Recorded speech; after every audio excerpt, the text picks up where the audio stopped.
Here's your wrestling news for October 11th, 2022.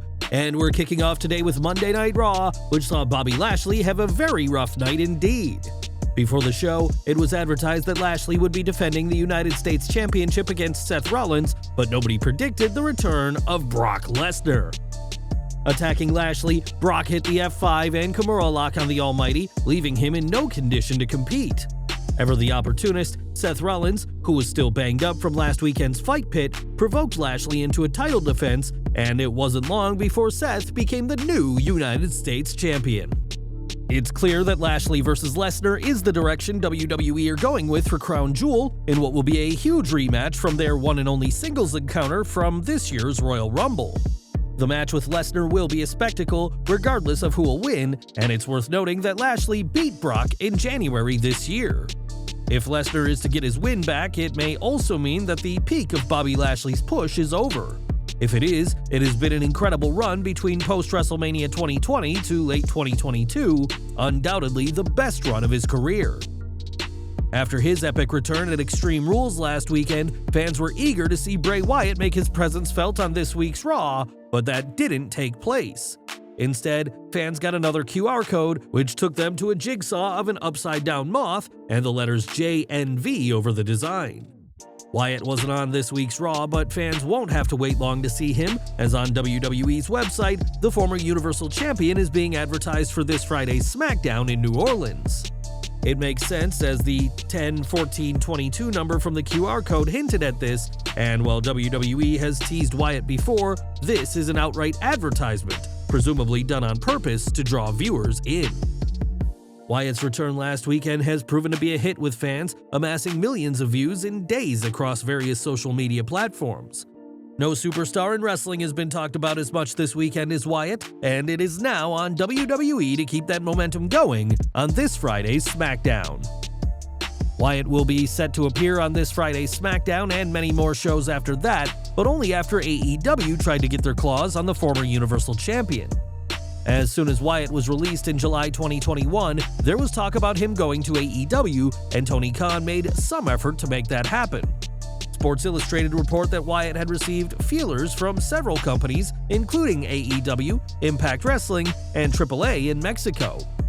During his 15 months away from WWE, it was noted how Wyatt's high asking price meant that most promotions would never be able to afford him, but AEW, Impact, and AAA obviously felt he was worth the investment.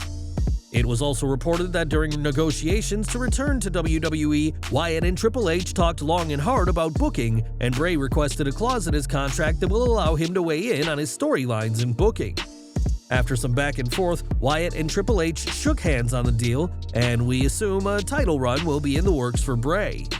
Ultimately, Wyatt chose WWE, a decision that has paid off for him so far, and one that will no doubt see Bray become one of the biggest names in the company once again. More from Raw now, as the Bloodline opened up this week's season premiere, and what an opening segment it was. The tension in the group was palpable, as Sami Zayn hasn't just risen in the ranks of popularity, but is now arguably overshadowing Roman Reigns. His telling off of Jey Uso, his challenge to Riddle, and the overall story of the cracks in the Bloodline has been brilliant since day one, and the cracks within the group have continued to show. In the opening segment, Reigns addressed comments by Logan Paul, who said that Jey Uso was the real tribal chief, and it was Sami who tried to bring the peace. This earned the Canadian a huge pop from the crowd, and Zayn added that Jey hasn't exactly been on his best behavior. When Jey demanded that Reigns put his literal family over a mere ally of the Bloodline, Sami was once again stealing the show, using a "yeet dog" line that had everyone struggling to stay in character. As for the Riddle-Zayn match, Roman Reigns specifically instructed Jey Uso to make sure Zayn won, playing up the issues between the two members. Reigns' attempt to unify the pair didn't work, and as Jey and Sami clashed, Riddle took advantage, getting the win over the former NXT champion. Signs of tension are showing, but WWE will likely drag this out for the rest of the year, and expect a pop worthy of Daniel Bryan whenever Sami turns on the group. But what do you think? Is Sami Zayn the best thing in wrestling, as so many people have claimed? Let us know in the comments below. Last night's show also saw a celebration of The Miz's birthday, but this was a party that didn't go to plan. As you'd expect, Miz's celebration was cut short by an appearance from Dexter Lumis, whose head emerged from one of the gifts, sending the A-lister into a frenzy. As the chaos ensued, the spot looked like Maurice was supposed to go face first into the birthday cake, and while she did get covered somewhat in cake, it was nowhere near what was intended. Backstage, The Miz would confront members of DX, who announced that if he can beat Lumis in a match next week, then Lumis will be gone from WWE. But if Lumis wins, then he will earn a contract with Raw. Given that WWE brought Lumis back just a few months ago, the result seems pretty obvious and a subtle sign that the payoff in this feud is finally coming. This will mark Lumis' first match since being rehired by WWE, and while there's still no explanation for why he's targeting The Miz, Dexter Lumis has a golden opportunity next week. This week's Raw also saw a sight that fans haven't seen in a very long time, Rey Mysterio actually winning a match in WWE. Mysterio got his first singles win in over 6 months on last night's Raw, but his celebration was short-lived as Dominic, a true heat magnet, and the rest of the Judgment Day took him out. When Finn Balor called AJ Styles out, the Phenomenal One did as instructed, and while he teased joining the Judgment Day, that wasn't meant to be. Instead, Styles brought out the rehired Luke Gallows and Karl Anderson, an obvious sign of who the Judgment Day's next feud will be.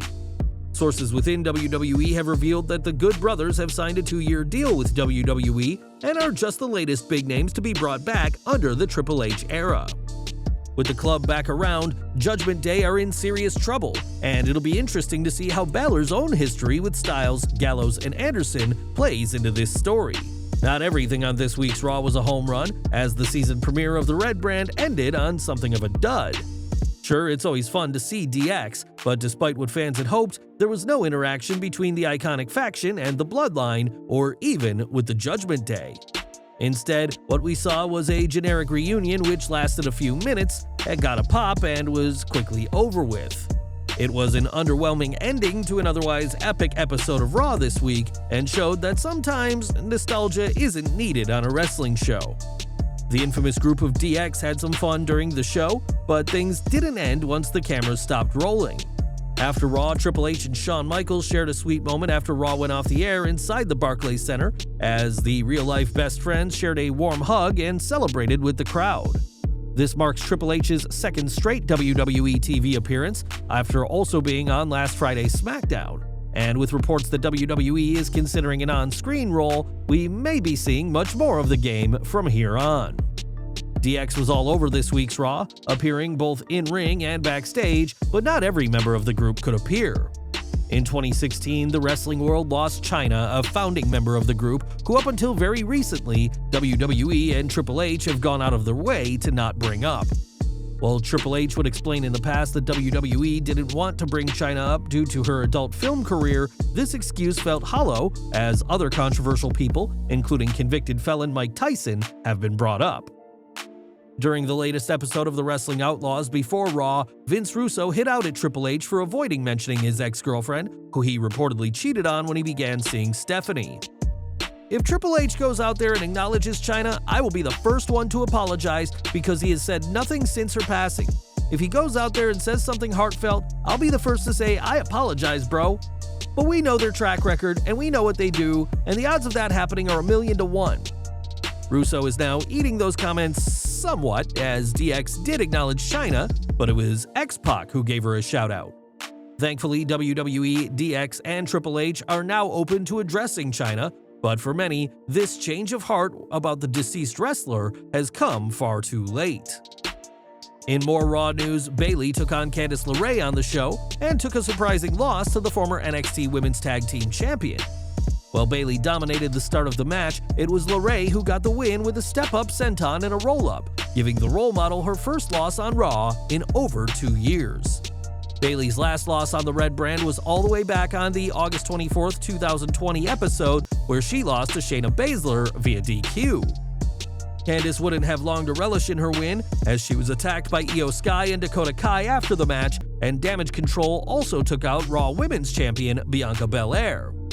Hitting Belair with a knee off the top rope, Bayley has made it clear that their feud is far from over, so there's still a chance that Damage Control add more gold to their collection. And we're ending today with last week's SmackDown, as a vignette was aired on the show highlighting the return of Sarah Logan. While Logan's face wasn't featured in the video, the Valhalla Awaits promo clearly featured her from behind, though WWE are keeping quiet about her return. There's no word on when Logan will be back on TV, but we do know what the company has in store. According to PW Insider, Logan will be connected on camera to the Viking Raiders, which makes sense given that she's married to Eric.